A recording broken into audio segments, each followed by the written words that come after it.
All right, so hey, welcome back to another video. I am doing another interview with a fellow member of the design community for custom magic.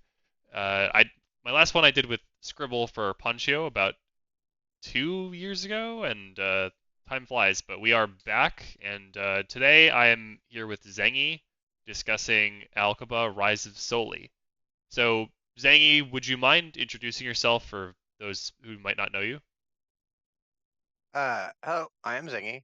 I have done a lot in the custom magic community. I've worked on a bunch of sets. I'm one of the Rev curators, and I have the first Alkabah, the second Alkabah, and the Never Ending Act all in MSEM. Wonderful. All right. So, uh, just to introduce those who might not be familiar with MSEM, MSEM is a Discord community where players play a custom Magic format, which is comprised entirely of custom sets. And so these sets are added by a set of council members whose job it is to accept sets. Uh, and so Alkabah Rise of Soli was added to MSEM via the wild card selection process, where the entire community votes on a set that they want. So that set has been in the format for about 3 weeks now. Is that correct, Zangy? Yep. Awesome. So I figure this is a great time to get some thoughts straight from the source on how this set came to be. And so the first question that I have for you, Zangy, is can you tell me a little bit about well, first of all, what is Rise of Soli? Just start with like, what's a one sentence description of what this set is? So, Rise of Soli would be a prequel in a way to Alkabah, which Alkabah took a grand scale approach to the history of the plane, while Rise of Soli really focuses in on the basically rule of one of the Shahs, and that would be Zareen. Got it. Okay. So could you give us just a since we do have to discuss a little bit about the original Alkabah set, could you tell us a little bit about what the plane of Alkabah is and where it comes from? Yeah, Alkabah is a pseudo canon plane in that it was mentioned offhanded in a comic, and I expanded it out into a full Persian inspired world based on the Shahnameh. And a lot of it is taking the inspiration from the Shahnameh and uplifting the type of cultural significance that it wanted to do just through a magic lens. That's wonderful. Yeah, and that's a area of top-down design that is not very much explored within the community. Um, so I am Iranian myself, so I know what the Shahnameh is. But for those listening who might not know, could you explain what the Shahnameh is? It is a poem by Ferdowsi, who was of course, poet who wrote through the history of Iran through his own lens and celebrated the kings that have ruled, their goods and their bads, over the course of basically history. It is a very, very, very long poem, and I don't know if it's the longest, but it is very much up there, especially with how old it is. Yeah, so it's not exactly like the Odyssey, but it is in some ways like the Odyssey in that it is an old, long poem with some Oh yeah. historical significance. Um, so the next question I have is, so we're looking at a prequel set here. Prequel sets are actually fairly rare, especially in canon. We did have the Brothers' War, but even in that set, it involved one of the main characters going back in time um, into that era. So, can you tell me a little bit why did you decide to make a prequel set for Alkabah rather than a set that is sort of further along the chronological series of events? So one of the things that I tried to do in the original Alkaba was to showcase the different time periods and the different rulers that the plane has gone through. And I Hmm. put a whole bunch of little tidbits of things that could be expanded on later. And whenever I got the idea for the set, it kind of slotted perfectly with Zareen's rule, and I kind of expanded out of the nugget that I left behind. Interesting. Okay, so Zareen is one of the members of the Shah cycle from the first Alkabah set. And Mhm. by the way, I would just encourage listeners to go ahead and check out the first Alkabah set, which you can find on the MSCM search engine Instigator. And a lot of our references will be to that set as well. Um, okay, awesome. So let's see. The next question that I had, could you talk us through a little bit? So we're gonna try to take an approach to discussing the creation of this set, similar to I assume you're familiar with some of Marc Rosewater's preview articles where he sort of discusses how the set came to be. Um, Mhm. okay, so the first thing we're gonna do is we're gonna talk about the mechanical suite of the set. So can you tell us about the mechanics that are in the set and sort of maybe in what order you decided to add them and sort of what the progression was like for how those mechanics were created? Okay. Since a lot of the set was bottom up in a way, Hmm. it helped. Like the mechanics are the foundation of everything. Hmm. It started with encounters, which are a battle type that you they enter with counters, and basically when you remove counters from the battle, you then amass soldiers that much. And that mechanic was thought of through I was whenever sieges came out, I wanted to expand on the battle types because battles have been a very fun mechanic to play with and design around. And as soon as I came up with army plus battle, it basically slotted perfectly into Alkabah. Because in the first Alkabah, there is a mechanic called recruit, which was basically a mass but go wide and tall instead of just tall, which Right. then led to which then led to amass being in the set because if I have an amass alike through one card type, it just plays a lot better if amass also just exists. That makes a lot of sense. And I have to say, the combination of armies with battles is just a huge flavor win. Um, for those watching the video, I'm pulling up a couple pictures of some of these battle cards that are in the set. Unfortunately, with the card browser I'm using, I don't think I can rotate these, but you maybe just turn your head a little bit. You can give it a read. So the question I have regarding encounters, uh, this is sort of a minor thing, but did you consider putting a mass in the reminder text for the encounter cards? Actually, originally it was, Hmm. but there was a problem that a lot of people had when showcasing the cards that they didn't know what amass did, and even though it was a returning mechanic, there was a very big pushback against nested mechanics. Yeah, that's totally fair. I'm generally not a huge fan of Nessa mechanics either, so this is again not like a criticism. I'm just curious whether you considered it or not. Mhm. Um, Yeah, it originally had it, but through feedback, it went to the current form. got it. Okay. And so you started with battles. What was sort of the next mechanic you added to the set? The next was Surpass, Okay. which Surpass is a mechanic that is a double-sided card mechanic that it's cheaper based on the number of counters on the creature. And the counters can be gained in a slew of different ways. And each Surpass creature has its own unique trigger that wants you to help build around them. Got it. And those helped create a kind of backbone of what the rest of the set was doing because I was able to slot out each of the surpass cards and then warp the not only the archetypes of the set but also just how the cards play based on what surpass cards were in each color. Yeah, I have noticed that a lot of the surpass designs, especially at I mean, this matters more at lower rarities. A lot of the surpass designs, especially at common, are um, asking you to do something and get a reward, like those kind of commons. For instance, a Drift Surveyor is a common that buffs when you cast non-creature spells. I don't know if there's an official term for this, but in my head, I refer to these as sort of like archetype commons or build around commons, and you need a certain balance of both commons that work in any deck and also commons that ask you to do certain things. I've noticed that a lot of the surpass cards make for great build around commons. Um, Now, I have a couple questions about this mechanic. Firstly, it seems like there may be some sort of flavor.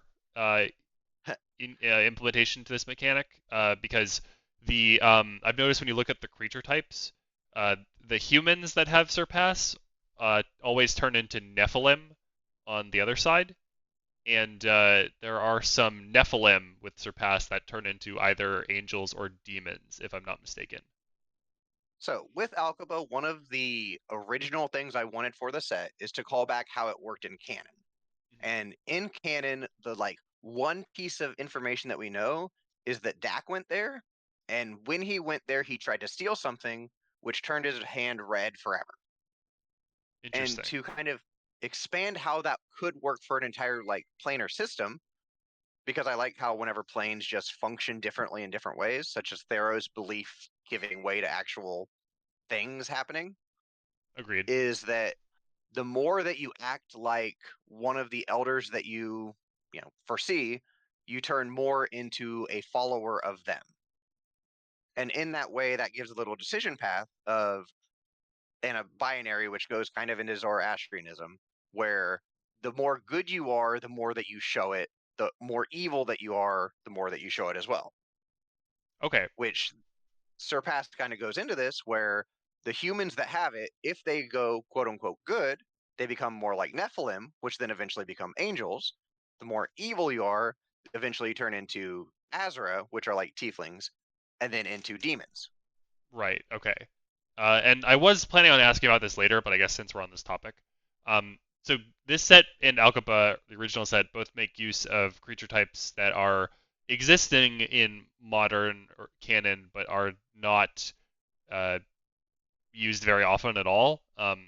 Azra is a type from Battle Bond, which is a very sort of very specific um, race of creatures that I think were supposed to be Tiefling-like, but now Magic sort of just uses the actual Tiefling type.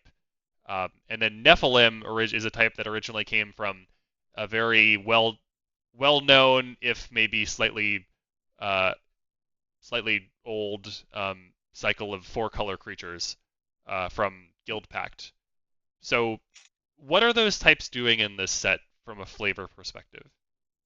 So a lot of it is showcasing the in between part where someone is not fully convicted yet for what they believe, Mhm. but they're still making their pathway there. And I think having that type helps solidify not only getting a more mix of creature types, but also showing that a pathway is not always decided immediately, Okay, so they in terms of reference flavor at least. they represent an in-between state between humans and then sort of the angel demon endpoint. Yeah. Okay. And so why did you choose those creature types in particular? So Nephilim is a bit because the original creature type from Ravnica doesn't really capture a lot of the flavor, Mhm. because Nephilim are kind of children of angels, kind of within a lot of that religious connotation. So having something call back to its actual type, especially since I was originally using Asmar from D&D, Mhm. but with magic making Azra, that kind of made it a lot easier to co-opt Nephilim into this kind of dichotomy. Interesting. Okay. Got it. Well, that's good to know. And these creature types are actually relevant in this set because they each have a tribal strategy within the set's limited. Mhm. Um, And they are kind of connected with Nephilim and Angel kind of kindred working together, and then Azra and Demon as the right. same. Oh, did I say tribal? Whoops, my bad. That's gonna take It's some all good. time to unlearn. Oh yeah. uh, all right. Well, okay. So the other question I had about Surpass is all of the Surpass costs are standardized to 6 mana. Um, did you consider having any other variable costs on the Surpass, or Actually, was this a conscious decision? so originally they were all different. They Mhm. kind of were around six anyway, but some of them were a lot higher and balanced accordingly, especially with the ease at which the counters were accrued. But one of the first bits of MSEM feedback that I got from the council members was it was very hard to track what amount of mana you ever had to pay, especially if you were running multiple different surpass creatures, which was very fair feedback because it can be, busy board states, especially with counters running everywhere. That if all of them are standardized to just six, you always know the base part that you're starting at, which makes it a little bit easier to ease into that math. That makes sense. And I also imagine it might be difficult to balance a very high surpass cost if you have, a large format like MSCM and you have some effects that might add a lot of counters at once. Mhm. That can allow you to cheat a lot of mana, essentially. Um, Yeah. and then I suppose if I were in your shoes, it would make sense to still have the cost on there, even if it was always the same, in case you wanted to use the mechanic in the future with a different cost. Mhm. Oh yeah, a lot Yeah, of balancing levers that can be changed in the future if need be. totally. All right. So the next mechanic, sorry, well, what was the next mechanic that you added to the set? The next was Lionize, Okay. which I wanted to figure out a way to get more counters on creatures because Surpass really wanted other ways of supporting it Mhm. while also not just having more armies because armies work very parasitically with each other in that your counters for armies are not going on other creatures. Right. Yeah, and that And that makes Lion sense. And counters are just generally very easy to get on your creatures in this set because we now have three mechanics that do so.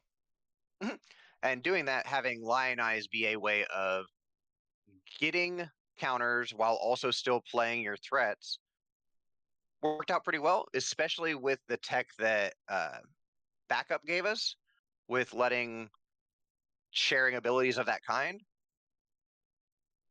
especially with getting to play later, make so you're not actually losing out on cards for your combat tricks. Mhm.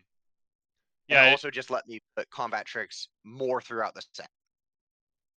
it is interesting when you look at a mechanic like this. I when I look at this, I see elements from the mechanic reinforce. I see elements from backup, as you mentioned, and then there's also the adventure component. So this is sort of like an amalgamation of three like pretty strong mechanics for limited, um, and you put them all together, and I find that Lionize seems to be a very very useful mechanic for limited in particular because combat tricks in general I think are underrated, and so being able to just get a bunch of extra combat tricks in your deck while not really like losing equity on your creatures at all by using them is really really powerful, I think. Mhm. And one of the like minor bits that I always want to do with Alkabah sets is have combat be a focus, Mhm. and Lionize just puts that focus immediately there. Yeah, and I think you paint that picture as well with like the battles being a key focus of the set because that naturally makes combat more important, I think. Mhm. Both attacking and being able to defend. Um, okay, great. So I think there's just a few other mechanics in this set, correct? Oh yeah. The main one then would be Transcend, Right, which is its own cycle at Mythic. right, yeah. And so we'll talk about these transcend cards later, I think. Um, but we have this mythic cycle, and then the other two that I noted is the return of the satrapy land type Oh and yeah. the um, I think flashback appears in a very large quantity in this set, so I'm not sure whether you'd count it or not, but Yeah, Flashback is kind of where Wizards is testing to see if it would just be deciduous. mhm. And so far it's been pretty well and easy to implement into, just especially if you have mechanics that are functioning around it. And Flashback is just a very easy to grok mechanic that doesn't really take up much mental effort.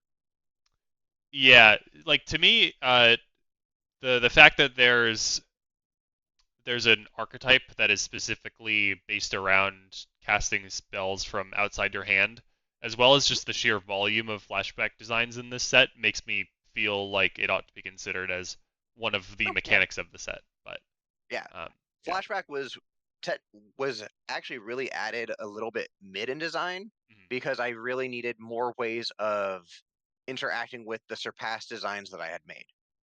So I needed ways of casting more instants and sorceries, and Flashback does that perfectly. Got it. Okay. I mean, I think flashback is going to play great in any set that it goes in. I think Mhm. my most recent set that I added to a format had flashback in it. Uh, Mhm. and so I'm just looking at these satrapies, pulling them up on the screen for people watching the video.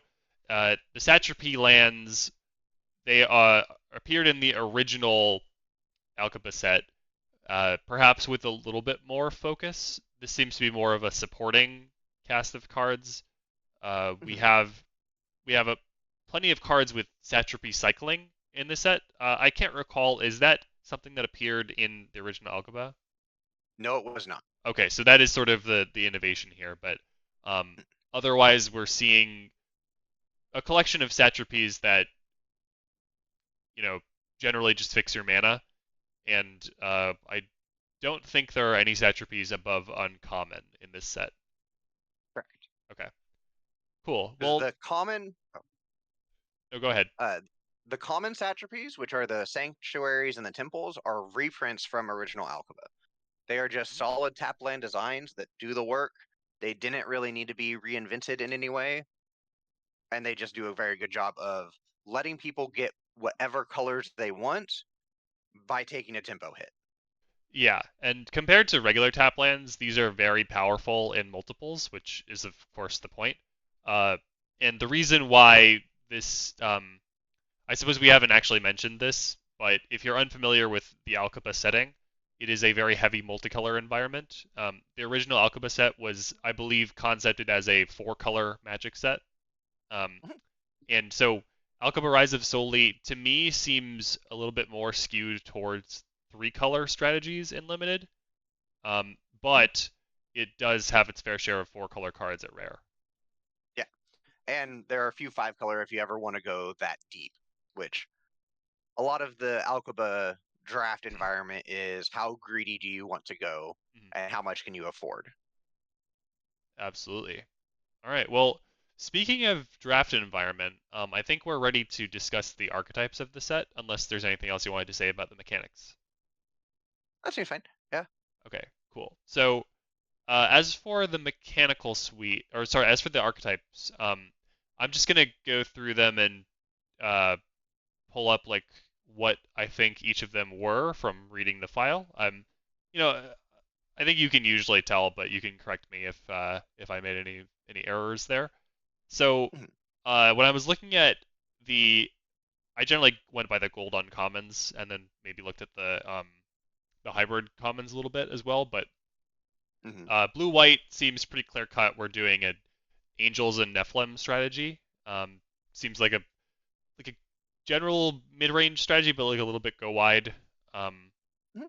and I've noticed that both for the angels and Nephilim and also for the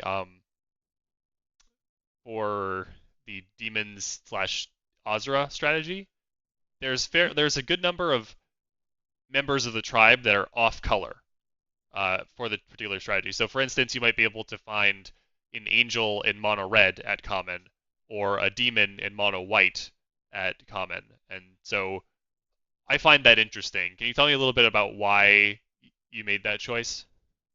So a lot with Alkaba is kind of seeing how far you can greed, Mhm. and with the kindred archetypes, it's always is this important member of the kindred or creature type important enough for you to splash for, or do you want to strictly keep it to the baseline archetype? That's interesting. And a lot of and rather than have get punished for ever drafting outside your color, like a lot of sets can have because of fixing, Alkaba always has the fixing that you need, especially with having with how the packs are set up. Is there's always a basic or a non-basic land slot along with slots in the packs itself that have non-basics, so you never have to Oh, worry wow. about not. Yeah, there's always a chance of you getting the land you need. So satrapies are actually very available because you'll have Yes. one, maybe two, maybe even Hmm. three. Yeah, I think the highest I've seen was 3, but pack structure can be weird sometimes. Yeah. Okay. Um, so the next archetype here is fairly straightforward when I'm looking at Ruthless Backtuck. It Mhm. appears to be an archetype that is rewarding you for casting spells from places other than your hand, and you can do so using flashback spells or if you lionize a creature, and you cast it from exile. Mhm. Am I missing anything? Those are generally the two ways. Those are the main ways. There's always a few out of color ways of doing it, which, like the Kindred bit, you're not just honed into what your colors are, but also how else you can utilize it. Got it. Okay. Well, and then in black red, we are doing sacrifice, which pretty standard, with Mhm. Jinn of the Waning Candle here. Candle here. Yep. The one Um, other thing with yep. the sacrifice is it does really well with incrementally hitting your battles rather than just defeating them as fast as possible. Can you explain a little bit more about that?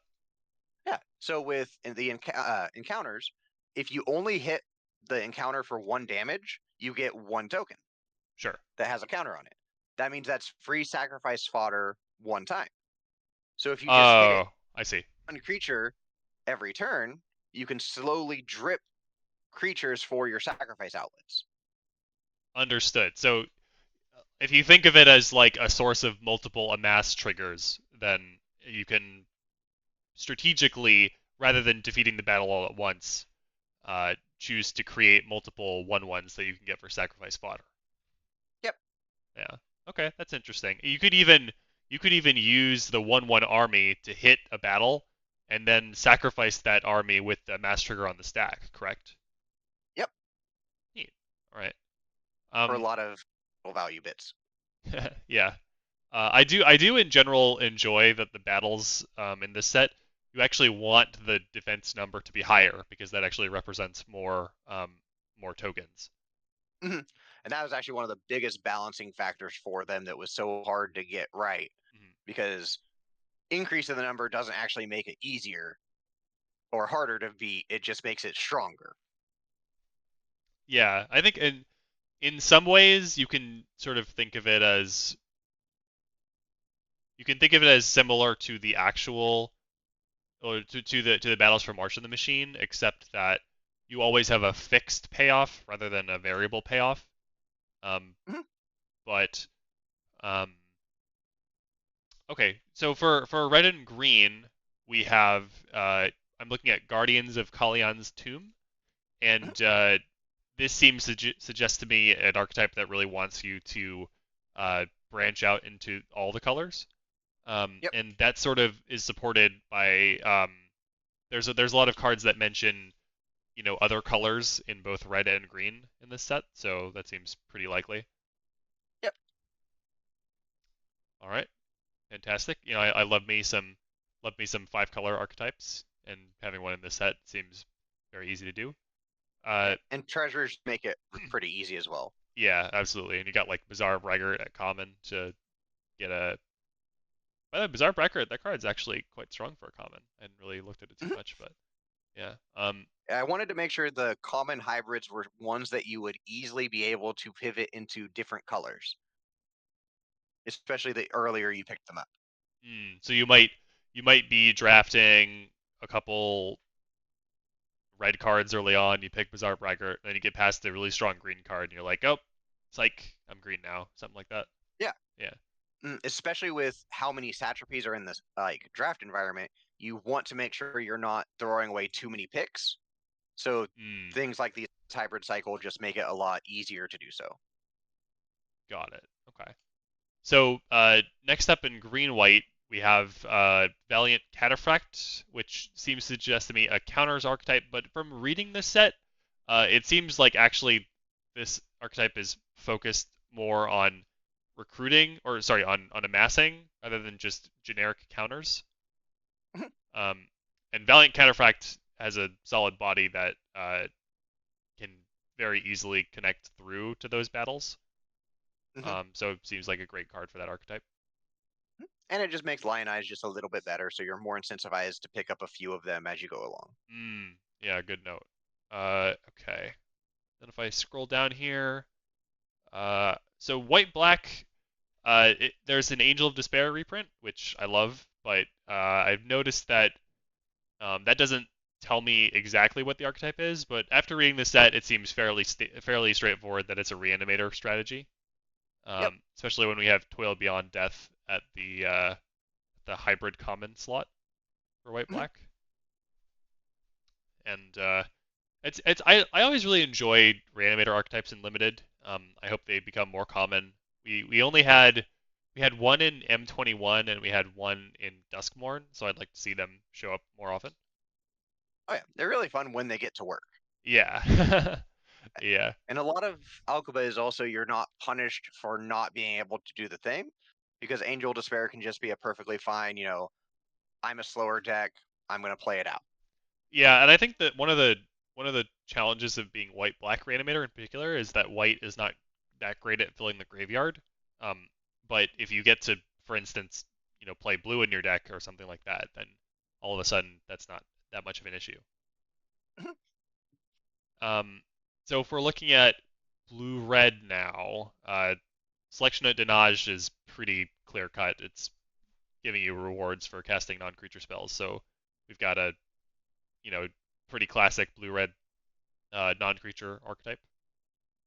And one thing that I tried to do with it in this set is rather than have the normal prowess that was in the original Alkabah, Right. which was the bad guy of the format of I'm going to kill you because you decided to play 500 tap lands. This the version in this set is more I want to be able to have a steady stream of non-creature spells. So it's what I've kind of quoted as slow prowess, where you want to be just making sure you're casting a spell every turn. I see. Okay. Well, with the number of flashback spells available, that seems fairly easy to do. Mhm. Yeah. Okay. So for black and green, it's another kindred archetype. This is Azra and demons, and Yep. seems pretty straightforward with what this lord is telling you to do. And it's a mirrored pair because I am a sucker for mirrored pairs. Right. Herald of Tamak and Herald of Atier. You're right. They are pretty much essentially the same design. They both uh, they're both 2 mana 2/2 lords, and they buff themselves and gain flying once you have three of the other creature type. Mhm. Okay. So for red and white, you have a blink archetype, which is a favorite custom archetype, but I Oh yeah, always love to see it. And Scribble did a lot of work with it and mm, attempting to do justice to it. yeah, yeah, I think there's a lot of blink effects in this set, so I feel that it seems like it should be like not a difficult archetype to do. Um, and I think that the bottleneck may actually be on getting creatures you really want to blink. Ironically, Mhm. just from my pass I did at the set, but for instance, Battlefield Tiger, I really like this design. It's a really nice like blinkable hordling outburst. That's a great way Mhm. to get that in there. Um, and then for And they're both finally, cats. that's true. They are both cats. Yeah. And then for blue green here, we finally have coagulating strength, which is saying counters, but also just sort of counter agnostic. Any counter on any permanent that you can get is great. And since you still control battles, you can count the battles that you play, which Yep. can make coagulating strength very powerful in the right circumstances. Then we also got this venerable Skyblade here, which I find an interesting design because we've actually got a hybrid green card with flying at common, but you get around that by basically saying like, okay, it's only going to be able to attack with flying if your opponent also has a flyer. So I find that to be an acceptable use of flying in green. Um, I imagine this card might raise some eyebrows, but Mhm. I whatever. think that being in hybrid also gives it a bit more leeway. Yeah, agreed. Because one of the hard parts with Alkaba is that it does have demons and angels in all colors, and that's one of the big flavor statements that it makes. And having green angels is a very tricky thing to do when they can't fly. True. Yeah, I think personally I'm like a chaotic creature type team member. Like I think you should just put creature types in plenty of colors Wherever. depending on the flavor. Mhm. Um, okay. Well, awesome. So that was all of our limited archetypes. And If you want, oh yeah, go ahead. the three color also have soft archetypes too. Right. Yeah, I did notice that. When I was looking at the three color uncommons, they seem to generally represent, in some cases, the union of two different uh, two color archetypes. Mhm, But so, for instance, Echo of the Simurgh is we're combining casting spells from outside your hand and also sacrificing. mhm. And those are something that I like in multicolor environments where you can see Yeah. the direct pathway that you're supposed to go, but it doesn't do so in a way that requires a bunch of extra cards to be added to the set to do so. Yeah. Yeah. Totally. And there are a lot of compelling, you know, multicolored designs in this set as well as the original Alkabah, both at uncommon and above, which I personally find these kind of cards very difficult to design. So I admire seeing sets with so many powerful but restrained enough designs in these colors. So Mhm. well done. Woohoo. Okay, so next up, we're gonna talk about. So we each prepared our list of the two best commons per color, and so we are going to sort of compare what we chose and see which ones we overlapped, which ones we didn't. So I'm gonna let's see. How can I pull up? I'm still new to using this GitHub site. Okay, I guess we can just scroll over here to where the white comments start. Okay, so I guess if we start with white, I'll give my list here. Mhm. So the first card that I picked for white, which I think is my strongest white card, is Sentinel of Avaz. So this is a 4 mana 3/3 flyer with Lionize 2. Uh, as I said before, I find Lionize to be a very powerful limited mechanic, and I also generally I rate really highly Phantom monsters in limited, and so I find this card a essentially a flash aura that draws you a Phantom monster is a very compelling card to me, and one that I would want to play in as many limited decks as I possibly can. Mhm. That's actually on my list too, Oh, wonderful! All right. because it is Uh, something that can also just sneak through for battles really easily. Totally. Yeah, that's true. Battles add an extra layer of relevance to evasion. That's something I hadn't considered. Um, and even as a relevant creature type for the white-blue archetype. Mhm.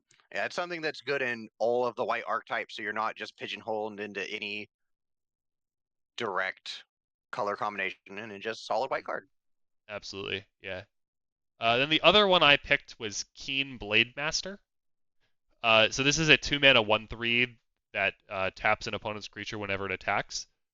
I find this to be a very strong rate for a sort of a attack tapper.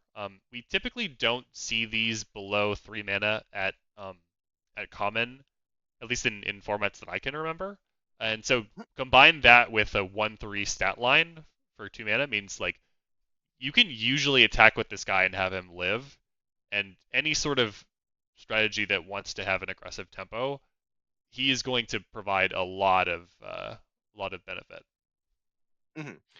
And actually, Keen Blade Master has its own little story Oh yeah. because it is actually a functional reprint of a card from Araloo, which is Oh. a set by Alexander. And that card, which was New Aloris Charmer, did so much work on manipulating how battle or how combat went Mm, that I have loved how it plays, and it is really strong at what it does.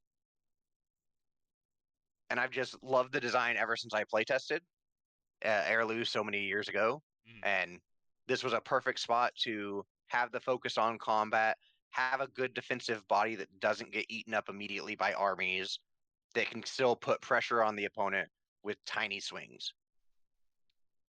That's cool. Yeah, I actually didn't realize that card was in Heirloom. I don't know if I've played that that's limited. Um, And one really good thing about Keen Blade Master is since it only has one power, it is able to tink down battles even better. right, because sometimes you don't want to get the whole battle right away, like Mhm. what you were saying before. Okay. Um, cool. So was that did you have a different card for your second? Yes, Keen Blade Master was like a very close third, Mm. but I'm always a sucker for Zealot of Mahara, which is one of the 2 mana unruly mob types of creatures Oh, that interesting. whenever creatures leave, they grow and grow and grow. And because you have battles that are able to spit out tiny creatures a lot, it is able to grow really fast, especially with the flicker archetype in the set. And it, triggering off all of your different types of flickers and just turning into a giant flyer is an easy way to end the game. It's true. That is a very powerful upside on an unruly mob. And this is a set that unruly mob is very good. So I can see why you would choose this. Yeah. Okay. Well, if I'm looking at blue now, my first pick was Skyborn Strategist, which is a 2 mana 1/1 flyer that amasses 1 on ETB. I find this to be a very good rate for 2 mana. Just generally, like 2 mana make 2 guys with upside is great, and having one of them be a flyer is very powerful. And there are going to be plenty of cases where you'd rather buff your army rather than just get a dinky 1/1. So that makes it even stronger than your typical gather the township. Your first one might just be the same one that I have every time because that is Oh my yeah, first pick too. we're on the same page Just there. Okay, yeah, double body helps you protect battles, swings in and kill battles. Just all around solid pick nice. that fits into all blue decks. Okay, so I found it difficult to pick a second card for blue. There weren't too many that stood out to me. I ended up going with Adrift Surveyor because I did feel like there are a lot of ways to spam non-creature spells in this set, as well as having the backside be a great finisher Mm-hmm. once you flip this over. So yeah, I'm not like sold on this being my second pick, but it was what I ended up going with. Yeah, it was. That has been pretty nice in all the drafts that I've done so far. It wouldn't be my second because my second is actually one that looks very unassuming and has had to get nerfed a few times to make up for it, which is Regretful Chronicler, which in a if you are playing a slower deck is a very good way of stopping aggression towards you. Yeah, this was actually my honorable mention. This card does a very good job at stopping your opponent's attacks. The reason I didn't include it is because I feel this set, more than the average set, has room for someone creating a large beater that can attack past this without it getting to grow. Oh yeah. And I think a lot of the blue decks that I play are a little bit slower in this environment. So it having the just a wall has been just solid. Even if it doesn't, grow past that, it has a lot of like rattlesnake energy to it. Yeah, and you always get to turn it into a scroll thief later on if you have the extra mana. Mhm. All right. So for black, I thought it was a very easy number one, which is Kane Siege. This is a Yep. 1 mana sorcery that makes a player discard a card and then amasses for 1. Um, Yep. I don't think I've seen a 1 mana Ravenous Rats before, but that No. sure is one. Yeah. And One of the things yeah, with Ravenous Rats is that it having the body makes it more abusable. So weakening it with a mass rather than an actual creature versus making a sorcery so it can't be flickerable, recurable is enough of a power level hit that it's not unthinkable, but it is still very strong, yes. yeah, I can accept that logic. I would say I'm not fully convinced on how that might play out in practice, particularly in limited, but I do think it's worth exploring. Um, and the card. I mean, I love discards, so you're not gonna hear too much complaining from me on a Oh yeah, personal I level. love Ravenous Rats. They're just best. Yeah, is this on your list as well? Oh yeah, that was Okay, top pick like first. got it. So I also found number two difficult to pick for black. There wasn't anything that stood out too strongly. I ended up going with Demon of Endless Hunger. Um, I find the 2 mana 2/1 flying stat line to be very useful. And then you also have the ability to either fill your own graveyard or exiling your opponent's stuff can be a nice upside when there's this much flashback running around. Mhm. That wasn't my second pick, but it is a good one for almost the nearly the same reasons too. Yeah. So what Because was your second pick? my second pick was self-serving ghoul, Okay, let me pull up this one. which is another 2/1 menace. Oh, that's interesting. Yeah, has the same vibe of evasive 2 power 2 creature.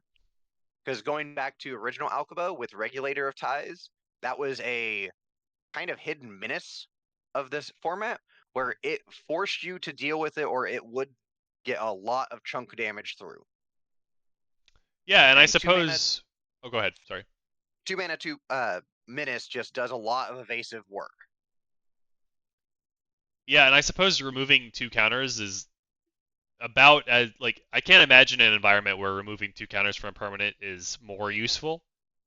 Mhm. With the amount of surpass creatures, you can kill armies with this. You can uh, help defeat your own battles with this.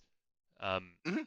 yeah, actually, now that you mention it, I imagine in this environment, this effect might actually have more utility than the demon, which is kind of funny.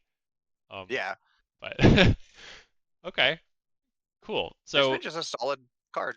yeah, I imagine.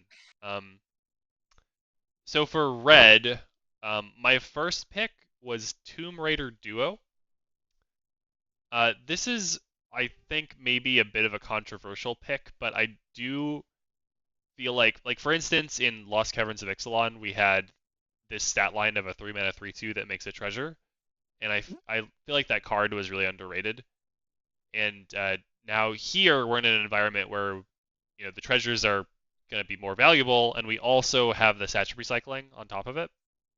Mhm. So I don't know. I'm bullish on this card. Oh, yeah. This was actually one that got Satrapy Cycling added a little bit later Okay, into the set because it was originally just a 3/3 make a treasure, and another card in the set had the Satrapy Cycling.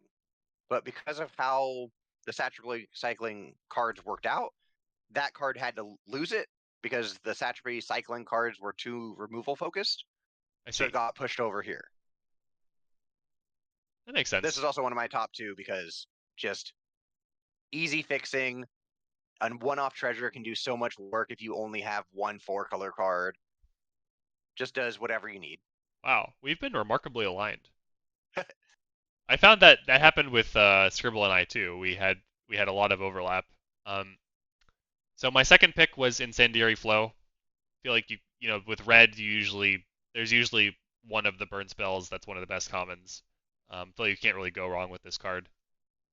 Helps that I have experience playing with it as Yeah, it's a it reprint. being a reprint makes it a lot easier Yeah. to parse.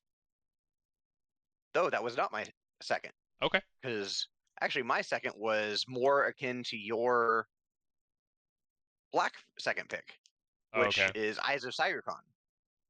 Where is Because that just one? Oh, I see it. Yeah. yeah, Okay. it's So the evasive 2 power 2 creature, able to put up pressure, kill battles. The blocking doesn't matter because it's a 2 power 2 flyer. it is interesting because this card is worse than Demon of Endless Hunger, but Mhm. it goes up in your rating because it's red, basically. Yeah, Yeah, red getting evasion just helps so much, yeah. especially if you can load counters on it. I do like the idea of a red vampire interloper because it makes perfect sense. Okay. Well, finally we have green. Um, so my first pick was Commander's Guidance. I think this card is very pushed for a common because we're getting essentially 4/4 worth of stats for two Mhm. mana. And yeah, it's a death trigger, but I just and auras always come with some risk. Mhm. But I do feel like this set tends to skew more towards sorcery speed removal than instant speed, so I'm not as worried about it. And Mhm. I don't know. I just feel like you either buff your early guy and cudgel them to death, or you get some valuable trades. So Oh yeah, I'm on board with it. it's been one that I think people just see the word aura and dismiss it entirely. Yeah. no matter how pushed it would be, they see aura and throw it in the bin, which is sad because I do think it's really strong. Not one of my top two, Fair. but still strong. Okay. Um, so I guess I'll list my other one, which was Nimble Pathfinder. So Nimble Pathfinder is another surpass creature. It's a 3 mana 2/2 with landfall for a +1/+1 counter, and then when you flip it, it becomes a creature that has both trample and daunt. So Mhm. I have some experience with, this reminds me of I forget the exact card name, but it was a Scythe Claw card from Zendikar Rising. So we're Oh yeah. getting somewhat comparable stats, but and landfall is probably the easiest way to grow any of these surpass creatures that are available. And Mhm. once you get a couple counters on this, all of a sudden, um, you've presumably got more lands as well, so you can make a tempo positive play where with buffing this guy up and and finishing the game. Mhm. And He yeah, was my second one just because okay, landfall nice. easy to hit, growing threat, evasive threat. It has been nerfed multiple times for So good reason. we actually got one overlap on every single color. Yes. That's kind of sweet. So what was your second one or your first pick? My first was Karoba Patrol. Okay, yeah. It is a I love the 2/1 for 2 dies get a land. While Secrets of the River Cities had it as a put it into play, being able to fix with satrapies, especially with how much that is able to let you get the color satrapy that you need that turn while also letting your other satrapies cast that spell, just put so much of a pressure for your opponent not to block it. And if Yeah. your opponent is not blocking your creature, you get battle damage in, you get more mass tokens, and it kind of can spiral into, just more and more value. Yeah, I did consider this card. I rated it lower because I guess I was comparing it to Radiant Emissary and or Vine Street Stoolie, but uh, I do agree that the fixing element, especially the ability to search up a Satrapy in this environment, is more valuable than average. So yeah, Mhm. totally defensible choice. And just good blocker too. It can trade with most of the other 2 drops in some way, Mm, and then get you a land. Make sure you hit your land drops. Buff your Nimble Pathfinder. absolutely. Excuse me. All right. Well, with that, we've got just one sort of section of this interview left. We're just going to quickly discuss some individual cards and cycles. So I have first on my list the excuse me, the transcend creatures. Mhm. So these are, if you're familiar with the original Alkabah, there was a cycle of 5 creatures which were, I'm trying to figure out how to describe them. There were double-sided creatures with an angel on one side and a demon on the other, and they transformed. I forget exactly how, but they were 2 color creatures, and then you could transform by paying 2 mana of 2 other colors. So essentially, they were 4 color cards in color identity, and these designs, I believe, represent the original characters who became those sort of uh, godlike figures, and you do This so is them via the before. transcend mechanic. Yep. And Transcend does a very good job by a scribble that Hmm. it showcases someone getting a higher level. And these are all their pre Elder Angel or Elder Demon forms. Got it. Okay. Are there any we don't have to talk about all these cards, but are there any cards in these 10 that stand out to you? Anything either from like a gameplay perspective or a flavor perspective that you want to share?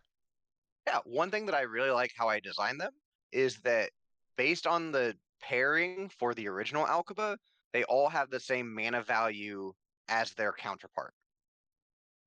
So, for Oh. example, Abwad, who's the Karoba, Mhm. is at 3 mana, and the backside is Atier, which is also 3 mana.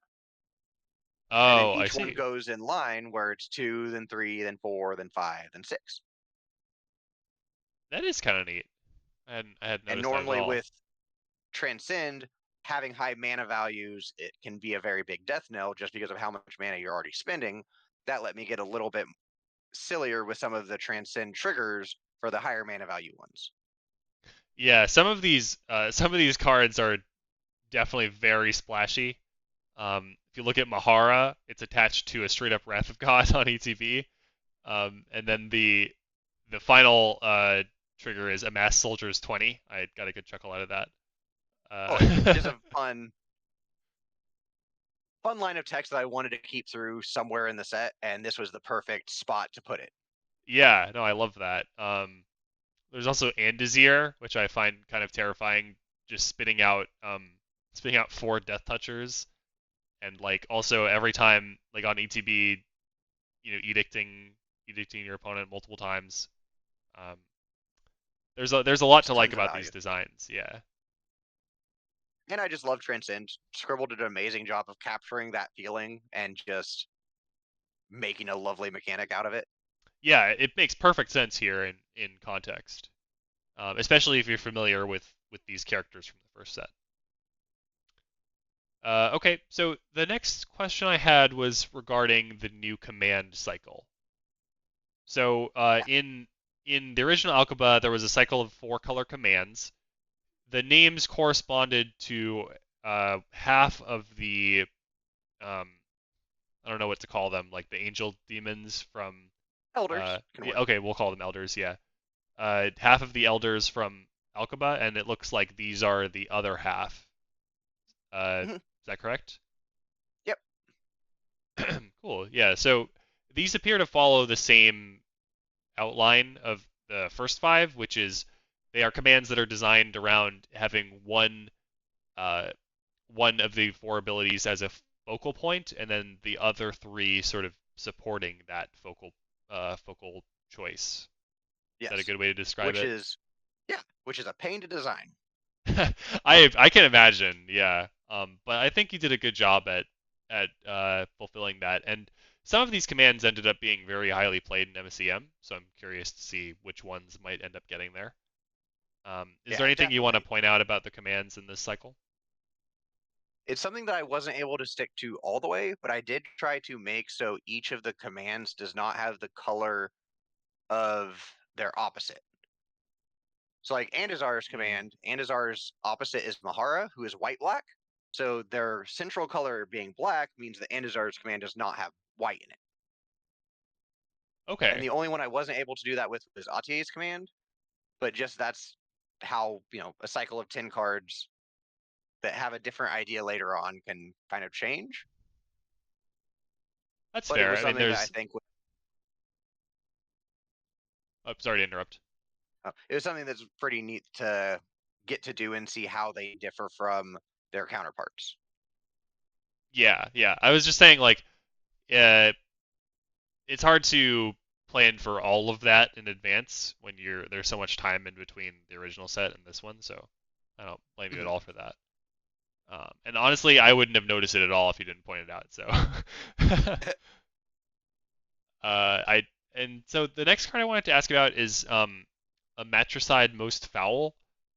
Um, it seems like there's a story beat here when you're looking at the creature in this art seems very similar to the creature in the art for Karoba. Um, so what is the lore behind these two cards? So a lot of the set is about Zareen Karoba and her rule of Alkabah. Because she starts out with a position that she wasn't prepared for, trying to fill someone that has way bigger shoes than her. Because Golna is the Shah that came before her, who was the great hero that everyone loved, solved every problem, was able to beat any enemy, just an all around superhero. And she felt that she was not capable of doing the same type of thing. So her rule started on an uneasy foot. And with that, her son, who's Abwad, tried to feel that because he got the position, or because his mom got the position that she did from her own blood, that he should also be trained up in the ways of ruling so he doesn't ever have to be in her shoes. He felt so entitled and deserving of that position that he didn't care to learn anything other than how to rule. And this was not how, a mom would ever treat a kid. So she tried to always get him on a different path, set him in the right way. And one of the things that Golda was never able to actually beat were the Div, who are kind of evil spirits that represent like core negative human abilities and emotions. Mhm. And one of them that comes up in the set is Ineptitude, who latched itself onto Abwad and started whispering, sweet nothings into his ears to get him to follow and delve into, quote unquote evil. Oh, I'm And seeing this in the art now. Yeah. So this is what Abwood looked like originally. yeah, Interesting. and because he got corrupted by the Div, that kind of goes into the mutant type that he has in his actual card. And he raises an army after getting banished by Zareen to try to kill his mom. He managed to strike her down, but because of the Sea Mark feather, she was able to not only live and be revived, because the Sea Morg has, a lot of grand powers Mhm. from the original Alkabah, that it also got rid of the problems that she had at that time, which was the complete like fighting of every single one of the satrapies. And they all had two main people that were in charge, which so like there's Mahara versus Andazir, because Andazir was trying to take over. They got put in the stars to have their conflict forever be fought out, but outside of where actual people would be harmed. So a matricide most foul is the moment that he strikes down Zareen and then realizes that, oh, hey, I killed my mom. What am I doing? I see. So his expression here is one of remorse. Yeah. Wow. It's And it's cool that for, you've thought out this lore so much. oh, I love the plane of Alkabah because it lends itself so well to just telling stories. Yeah, and you've got a lot of source material to work with as well. Mhm. Okay. Well, thanks for laying that out. I'm sure a lot of the community will find that interesting. Um, So the next thing I wanted to pull up here is you actually took the card Smiting Helix from Modern Horizons and made a full cycle out of it, which I thought was really cool. Let me see if I can find it on this page. Here we go. So the card Smiting Helix is of course based on the card Lightning Helix and the fact that the effect could technically be in mono black. So you have a mono black card with a red white flashback. Um, and so we look at some of the other cards. For instance, we have Refracting Image here, which is a red card with a blue-green flashback. So you've done this for all 5 wedge um, color combinations. Yeah. Uh, why this set? And how'd you come up with the idea? So I was looking through cards that fit multiple color identities without having to be multicolored, because that's a way of getting a lot of multicolor feel into a set. And Smiting Helix came up, and I decided immediately that that'd be perfect, because Smiting Helix is able to be defensible to play by itself, but if you happen to get into other colors, it's so much better.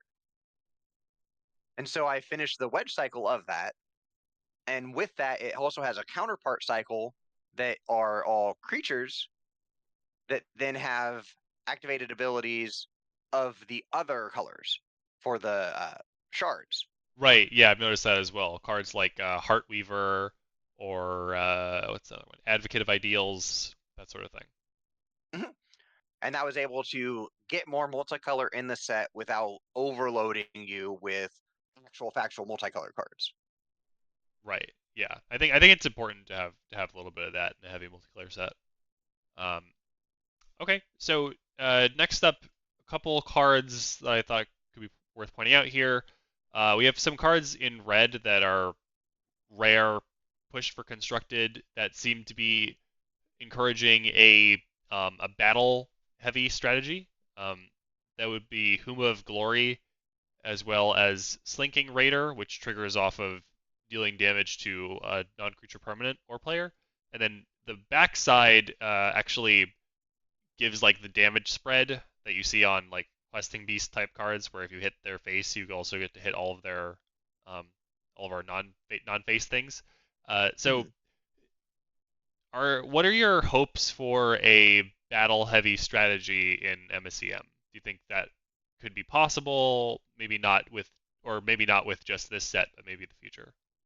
I think currently there are not enough pieces for it to exist, Mhm. but once more people get accustomed to designing with battles, it will be a very nice thing to throw in. Because like right now, a lot of people are already playing with Kana Rising, Mhm. or no, not Kana Rising. Eh, let me check the name because I brain is not working. Danaj Rising, right? Which is the Thoughtseize variant that also is a battle with 3 defense for 2 mana. I like that card. And just having that option and those slinking into deck lists is able to help people say, oh, I could have a little bit more synergy with this and start adding more and more cards. Hmm. Okay. Yeah. So for what it's worth, I was planning on entering the GP for this month, but I didn't end up finishing my deck in time. And it was a red-green battle strategy featuring Ooh. some cards like Dawn over Avaz and what's the other one? Crisis in Avaz. Um, Mm-hmm. I think I think that deck may be a little bit cheese, but I'd like to play it and try it out because I do like Huma of Glory in theory. Um, Mm-hmm. it is like it is a bit unfortunate that you have to end your combat step to remove or to return this to the field, so it doesn't get to utilize the haste on its recursion ability, but I still do like the card.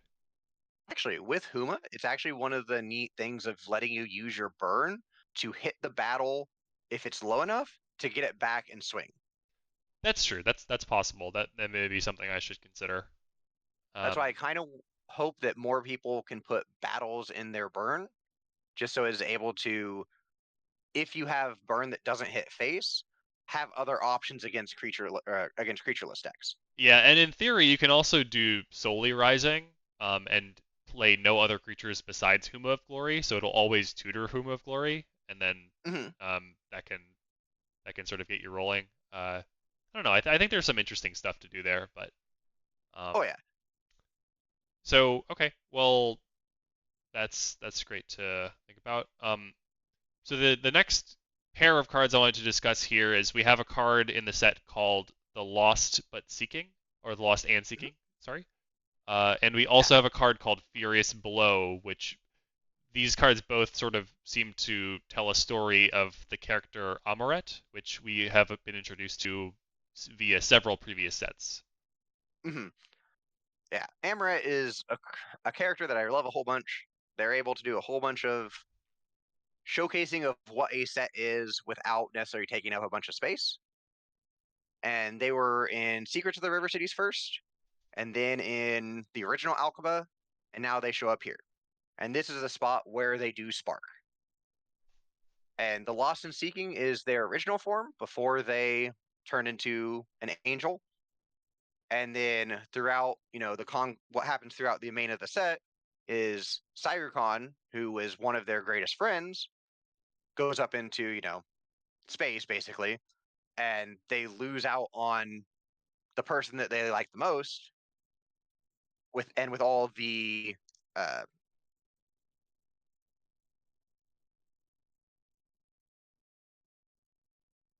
did you still like with what Zareen did, all of the quote unquote bad things didn't go away. So like Savra, who is the counterpart to Cyricon, still had their army, Mhm.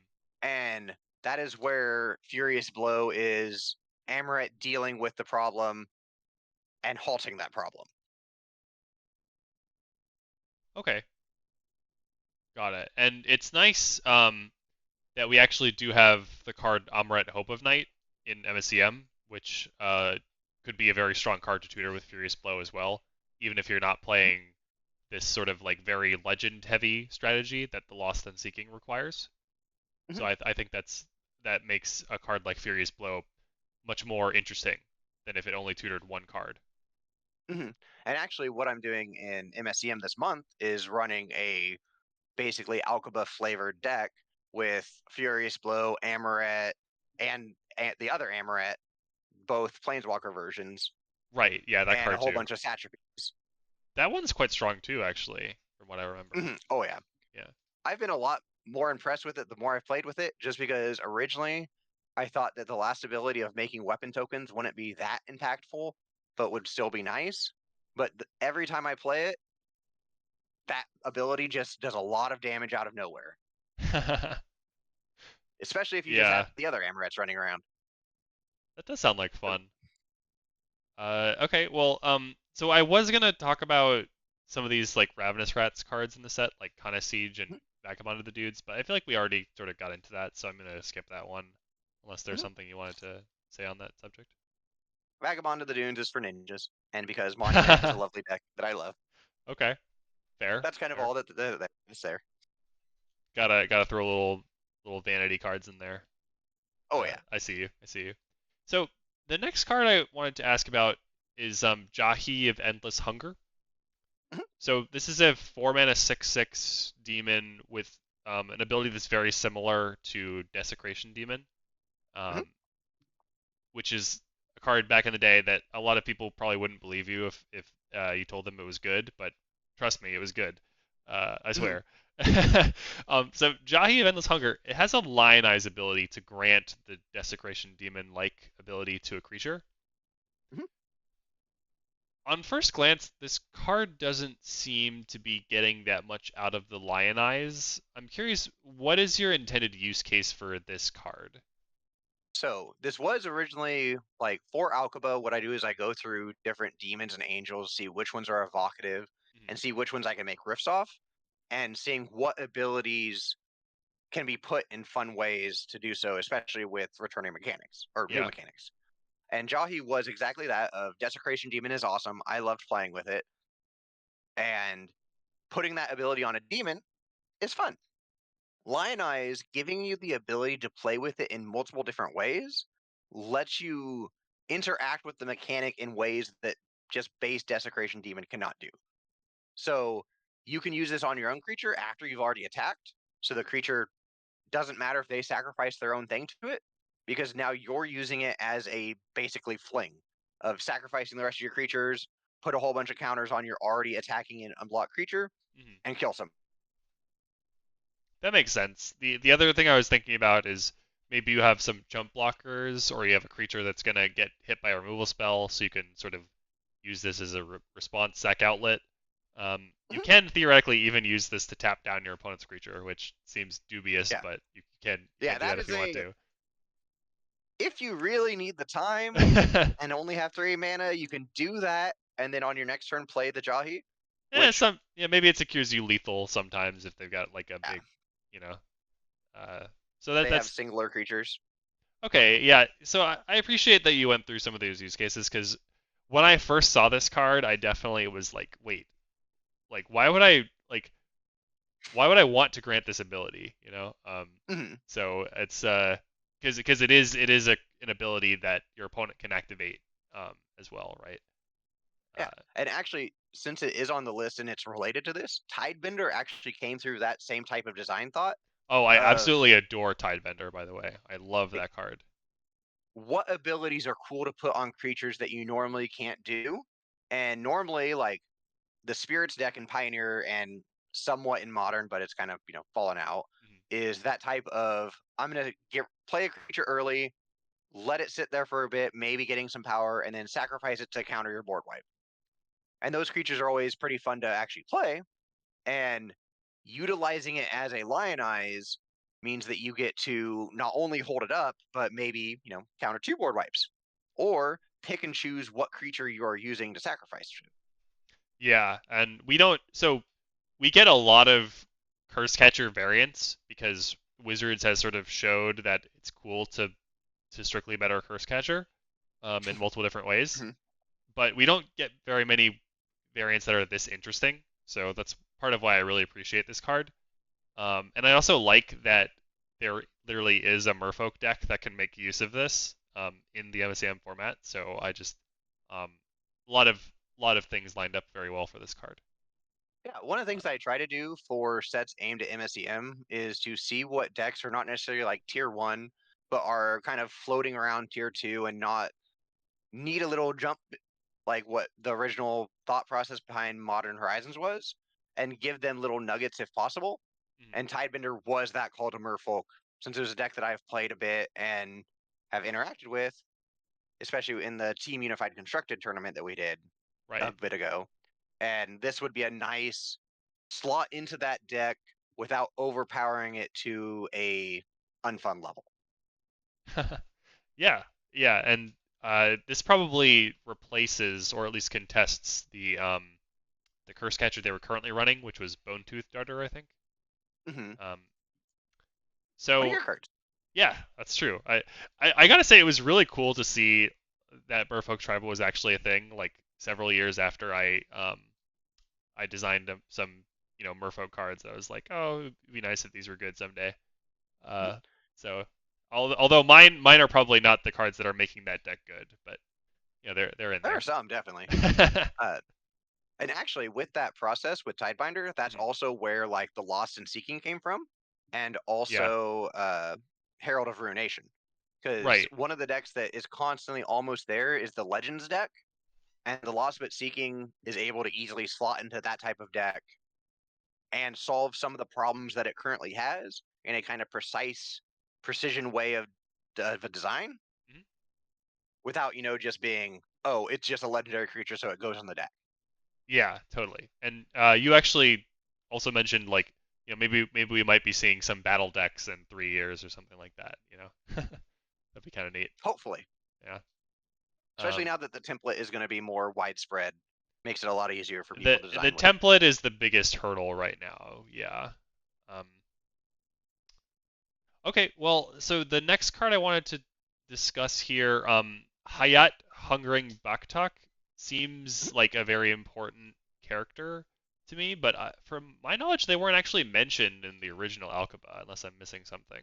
They were mentioned once, Okay. actually, as a little sneak flavor text, There you go. Yeah. So, and it was in the Grandstand of Denage, which is actually mentioning this exact moment of what happens in the lore. you Because the mean Grandstand of Denage, When Hayat sparks? because originally Hayat is one of the Baktak, which are kind of night hags from D&D, Okay. but that's their original Persian inspiration for them. Hmm. And she is a very vile person because she just kind of doesn't care about people, doesn't care about humans, just wants them to go away and die. And she is a counterpart to Amaret, who is kind of the opposite of, even though Amaret was kind of alone and secluded as a child, wanted to make those connections with people, while Hayat wanted to cut them all off. Hmm. And that's why they're the two surpass mirrored pair. And Hayat is sees what Tamak does, and Tamak is the elder demon of famine, drought, and not nice things that locusts do, Yeah. and sees what the destruction causes and starts to emulate it and use that power for her own. And that is her big spark moment where she creates a massive, wave of locusts, wipes out a whole big army of uh, at Denage, but then she sees what happened is so happy and glorified by the suffering and devastation that she causes that she sparks with the locusts, causing her to become Wow. a kind of worm that walks, but made out of, insects and locusts instead. That's pretty dark. I don't think we've seen a spark that was caused by intense pleasure before. That's Yeah. interesting. There's Um, kind of some of it with Bosri, where he gets blessed by his god, and that's what caused him to spark. oh, right. I forgot about that. Yeah. Because Oketra, showcases how good he did, and that was his bit. Hayat is definitely a darker turn on it Yeah. because she just likes people dying. Yeah. And actually, Hayat, okay, this is in later, Zangy verse set progression, Okay. uh, shows in the sequel set to Secrets of the River Cities because she hears that Amra is doing things there and wants to figure out what's happening because she knows what Amaret's power is capable of, and does not want that coming back to ruin the good things that she has on Alkabah. Interesting. Okay. So I also like that Tamak and Hayat both have synergy with permanents being sacrificed. I think that's a nice little flavor tie-in. Um, okay, so we next have two five-color designs. With Pariah's Bargain, as well as Feather of the Simurgh. Mhm. These are both cards that are asking you to like go through some like pretty stringent requirements to get some powerful effects. They both free cast cards. They also come right after each other in the story. Mhm. So I'm curious, like I guess I don't know exactly what my question is. Maybe like for the Feather of the Simurgh, like why these combinations of like white enchantment, blue instant, black battle, etc. Like is there So a lot of some it reason to is, that or yeah, those are tend to be the colors that are associated with each type of card. So white does a lot of enchantment stuff with Enchantress. yeah? Blue has the control flash stuff. Red burn with sorcery cards. Creatures, you know, green creatures go hand in hand. Black I wanted to do with battles because I feel that black is the color that can manipulate battles the best, Hmm. especially with the battles that are in this set, Yeah, and I because guess they black can remove artifact wouldn't counter. make much sense. Yeah, and yeah, Yeah. black artifacts don't make much sense. There's not any flavor bit for that in the set. And while there could be planeswalkers, the only planeswalker that would be black in the set would be Hayat, which is the planeswalker on the backside. So it wouldn't work at all. Yeah, that makes sense. Okay, that's fair. Just sort of process of elimination. Mhm. Um, and then And for Pariah's Bargain, what is the flavor event that's happening here? I know the Feather of the Seamark was resurrecting Zareen, as you mentioned yeah, earlier. so this is basically the moment after she dies that she has the feather and wishes upon the Simurgh to help her because she needs something to be able to save what she feels is everything falling apart. Oh, okay, you can And see it in this the art. is This is her using the feather. Okay. Mhm. And this is, yeah, her using the feather and everything getting set up to where she gets rid of, quote unquote, the 10 of the soon to be elders from Alkabah as a plane and then makes everything a quote unquote better place. Okay. So, in the flavor of it, the sacrifice is the I am sacrificing the elder angels and the elder demons to become, make everything a lot better and nicer and please don't die. Okay, got it. Uh, Because a so lot of the yeah. Seymour in the Shahnameh is about how they're a great, powerful thing, and they give gifts to people that do good in the world, which Golna did. And being Golna's daughter, Zareen inherited the feather because Golna was kind of the archetypical perfect quote unquote leader that they didn't need to use the feather, which also goes into a bit of Zareen's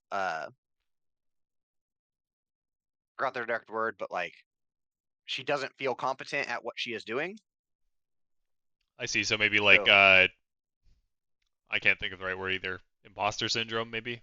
yeah. And even though her using it showcases that she is pure of heart and able to do so, it's kind of the turning moment of, oh, maybe I am worthy. I can do this. And then leads afterwards on a much stronger foot. Oh, that's nice. Good for her. Yas Queen, something something. Yep. Literal queen. Uh, Yeah. okay, so the next few cards I wanted to bring up, I just find this an interesting trend in the set. Um, what were the cards I so Scope of the Cosmos is a common in the set. It is a inspiration with a flashback cost. We also have Astral Assassination, which is a edict with a flashback cost, and then we also have what did I find? Oh, Scholar's Delight, which is a essentially a mystical teachings, but with a mono blue flashback rather than a black flashback. Mhm. So all of these cards, they are very similar to existing cards. Mhm. except in some small way buffed. So Scope the Cosmos is similar to a personal favorite of mine, Chemister's Insight, which is basically Yep. this but using the jumpstart mechanic. And then Astral Assassination is Chainer's Edict but with the cheaper flashback. Mhm. So So, yeah, I'm just curious. Like, do you feel like these are acceptable pushes to these cards? I'm sure you do because you put them in your mhm. set. But um, So with Scope the Cosmos and Scholars of Night, those are a different bucket than Astral Assassination, which I'll go into in sure, later. yeah. But with those two, it's a lot of these are cards that play well, slot exactly what I want to do, have the build around bits that I want. What's the goal? With Scope the Cosmos, it was originally a slightly different design that was something that was being played with in MSCM at the time and got nerfed really hard because of it. Mhm. So I changed the design over to more of a jump start mechanic. So it's much more of a this is the type of value that you'd expect at common because it was one that you like look at the top three, put one in your hand, and then it had a flashback cost. Yeah. But a recent card in MSCM got nerfed for that, and I didn't want to just make a worse version of that. So I Mhm. made a little side grade for a format that doesn't have the jumpstart card in the format. Oh, did they nerf Reveal Eternities? Is that the card you're talking Yes. about? Oh, Yeah. good. I always thought that card was too busted. Mhm. Oh yeah, and that's why it's a you know it was a change up. Yeah. Okay. I see. And And then Scholar's Delight was a I don't like that type of ability in mono black because I think that like I am a big proponent of just because you can break down a color's ability into different pieces doesn't necessarily mean you should, because yeah, that's I'm. how you can Oh, sorry. Go muddling ahead. of the color pie. Yeah, I'm actually fully on board with Scholar's Delight as a design. I think it makes total sense to remove the black from Mystical Teachings because Teachings is basically just like it kind of just has star power, you know. Hmm. Like it's iconic, but it doesn't actually make that much sense. Um, Hmm. And I love playing with teachings in standard because it was one of my favorite decks that I played at the time. yeah, And and the classic Teachings for Teachings. yep, Everyone knew the game was going to be fun when you did that. oh yeah, and then Teferi and just Yeah. good times. And then Astral Assassination is actually back when I was talking about the Satchel recycling bits. Mhm. It was one that was hit from that because originally it was an instant with Satchel recycling instead of flashback. I see. And because of how the Satchel recycling cards worked, it and another red one had to be changed just because of the amount or the density of I can hold up instant speed removal while also fixing my mana if I need to. So you are in a bad place to be because if you don't play something, I just get to fix my mana. If you do play something, I just kill it, That makes sense. which It's was a a little very bit too convenient gameplay. yeah. Mhm. Yeah. So it got changed to Chainer's Edict because that's another card in Pauper that I love playing. And even though it's not the best anymore, it still has some value as a card itself. Yeah, I'm not saying that I do feel these buffs are defensible. Um, Hmm.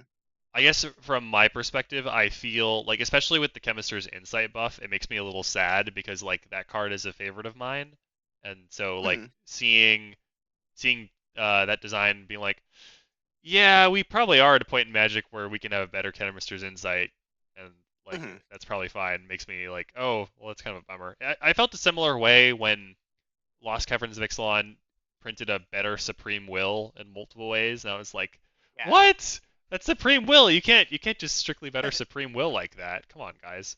Hmm. And it's something that I think is very format dependent too, because I think Yeah, in MSCM, it's not really going to cause that much of a splash. yeah. Whereas compared to Rev, that being what it is, would probably compete with I forgot the name of it. Oh, I forget as well. Traverse. Yeah, travel through the mystical sea, which is another card I love Hmm, running. Doesn't right. have as much value, but it's still the 4 mana draw 2 card shape that I like playing in control decks. Yeah, I mean, inspiration variants are all the rage these days, and for good reason. Mhm. Um, okay, so the next card I have here is day at the market, and I just have this to ask a cheeky question. How is a day at the market killing flyers? Like, is it the Manticore poison in the flavor text, or? Yep, that was basically it. Okay. Because I really needed to put those effects into the set, and killing flyers is very important whenever you have angels and demons running around, especially at Yeah. higher rarities a bunch. And even then, the next like two creature types after angel and demon that show up in Persian stuff is like Manticore, flying, Jin, flying. So like Yeah. everything flies. This might So actually I be needed one a of the plummet. best common plummets. And Now that I think I about it. wanted that kind of like, this is something that you can easily main deck, never question it, but it can deal with a bomb if need be. Yeah. Love that. Which is definitely more of a play booster design decision than a draft booster, but given the amount of Hmm. flying, it was needed. Oh yeah, I actually forgot to ask about this, but this is a play booster set. This is a draft booster set. Oh, okay. Okay, got it. It just was made at a time that I took a lot of ideas from that and put Mhm. them into the set. Understood. Yeah, I mean, I think they were implementing some of those design philosophies even before the switch to play boosters. Um, Hmm. so it wasn't a huge shift in my opinion. Um, And a lot of them are really defensible. Just like, oh look, more reach. No one's yeah, going to complain about more that. more modal cards. Uh, Mhm. so okay. The final set of cards that I wanted to ask about. There are three incarnation designs in this set, which I found kind of interesting. We already mentioned the lore impact of ineptitude. The other two I can think of, there's disappointment, and then there's a mythic called what is it, acrimony? Yep. Yeah. So two of them are three color, and then one of them is mono black, which I just Mhm. find interesting. So are all of these cards lore relevant? Is that why they're Yeah. incarnations? Okay. Yep. And again, the legendary horrors, which are the div, are the base human emotions that are warping negatively in some way. Hmm. So ineptitude does its thing with Abwad. Then acrimony is one that I want to build more on later, Okay, but so it'll have lore implications in the future. because and a little bit here, Oh, okay, okay. because with Andazar, I don't know how much you know with the Shahnameh stuff, which is weird asking you this because of cultural bit. I actually But haven't read it myself, so okay, you can go ahead and explain it to me. Yeah. so a lot with Andazar is he takes a lot of depictions from Zahak, Mhm. who is a ruler who was very, very, very, very bad. And he was cursed because he, shunned somebody that was offering him good things and got cursed with two snakes on his shoulders. And those snakes demanded that he eat human brains. Nice. And part of that is acrimony is the demon that caused him to have that mutation, I see. Okay. which is why acrimony has that kind of snake billowing form, And there's deals with sort of like counters. this draining aspect to its abilities as well. Yeah. Yeah. Okay. And Awesome. then disappointment is fueled through the reverse of what Zareen is going through. Because Zareen feels that she is not able to, you know, help Alkabah as a whole, and disappointment is the manifestation of that dread. So disappointment is what is causing the attacks all over Alkabah by the div itself. So a lot of I the see. flavor text has bits about how the div are attacking all the different settlements, how there's not much people can do, and that's actually where Atier, who is the merfolk that transcends, she comes from one of the merfolk villages and goes and tries to get Zareen to help her, which eventually does happen. And that is why actually there are merfolk in this set, but not in the original Alkabah. Because even though Hmm. Zareen was able to help a bit, help didn't come in time because Zareen was so distraught by how much she needed to do that the merfolk were a casualty of this. So they died out in between the set and Yeah, Alkabah. Oh, that's too bad. which is Um. also where there are only certain art assets I can get for Persian merfolk, Yeah, it's tricky. especially with like the bits that I learned about Persian merfolk were from very limited sources. So I didn't want to overstate what they were, or how they interacted. Even That's though fair. the artwork I feel for Atier, I think is such a perfect fit, and I love that artist for what Oh, they do because absolutely. it just perfect. And I Yeah. included a few other arts by that artist, and I think they're just all gorgeous. I have to say I'm very impressed by the resourcefulness shown in sourcing art for not just one but two Persian-inspired sets, because my initial instinct would be, oh, that is a very difficult space to play in when it comes to finding suitable art. But I think you've Mhm. done a great job with that. Yeah. And a lot of that is just slowly collecting an art file and then building once I feel like I have enough Mm. to move forward. Yeah, my style is I basically grab a bunch of stuff and put it all in the file, like the set file on cards with no text, and then I sort of just play around with that. But um, I could probably stand to organize it a little bit better. Because right now my Alkabah art file is so big that it's hard to go through. So Okay. eventually, when I come up with more army mechanics, we can have more Alkabahs. Yeah.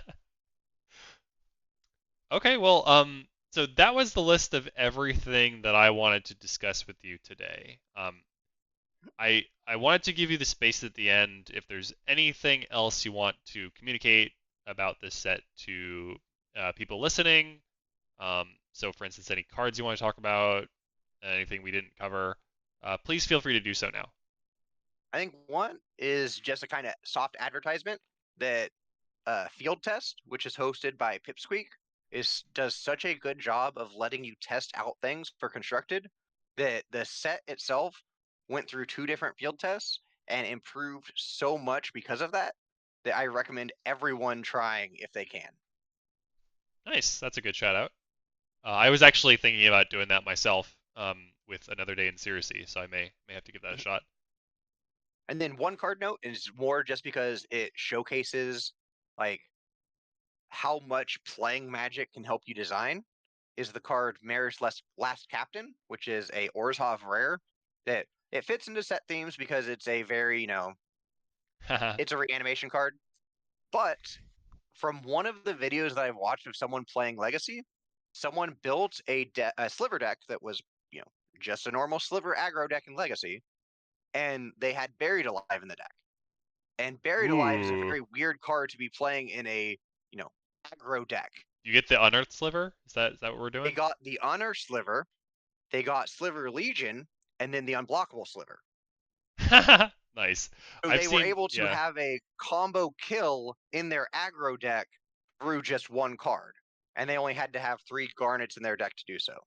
that's really sick. That kind of reminds me of a modern Slivers deck that was playing Morophon the Boundless as like you unearth that with the Unearthed Sliver, and then you free cast all your 5 color slivers. Yeah, That's like not that's the that's same type of like, yeah. it's neat. And Mare's Last Captain was actually built with that with the card Paleontologist, which is a card from Ah, Mon yeah. that lets you basically unearth 2 different cards. One has to be and they have to be artifacts or skeletons. Oh, So and I didn't even Mare's think Last about that. Captain Yeah. is a skeleton that you can, freely put in your graveyard. And then you can also use stuff like one of your cards. Let me find it.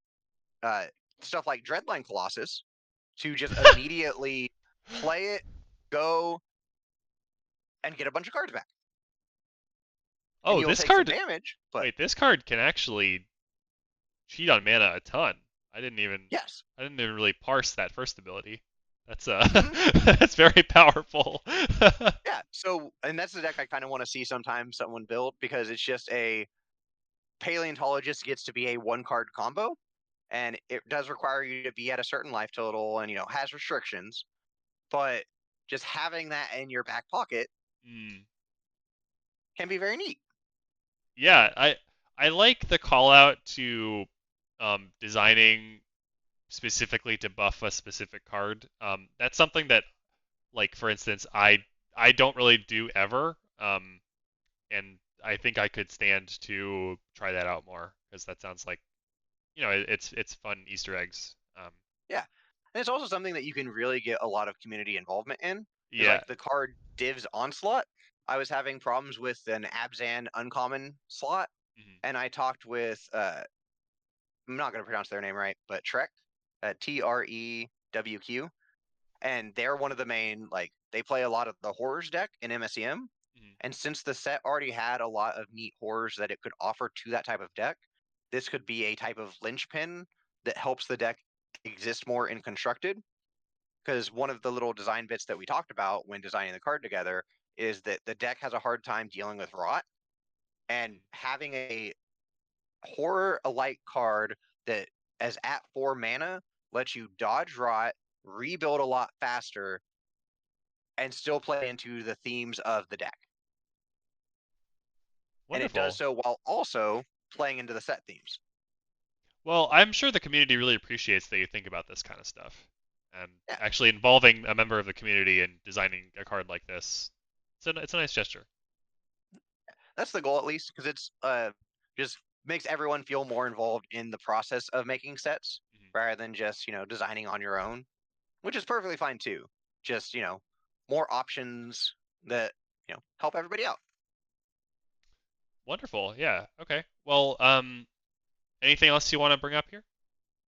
I think that's about all. Okay. Great. Wow, we were set down here for a while, huh? Um, well, I just want to thank you, Zangy, for taking the time to do this, because this is like an hour and a half out of your day, and uh, I just want to encourage everyone to go give this set a try in MSCM if you have the time. And any last words, shout outs you wanna give to listeners, Zangy? No, just more have fun with all the cards. They're fun. I like having fun with them. It's always neat to see them in deck lists. Yeah, I read the GP decks every time to see if there's a new card I designed popped up. It's cool Hmm. when that happens. All right. Definitely. Well, that was it for this interview. Hope everyone enjoyed and enjoy the rest of your day.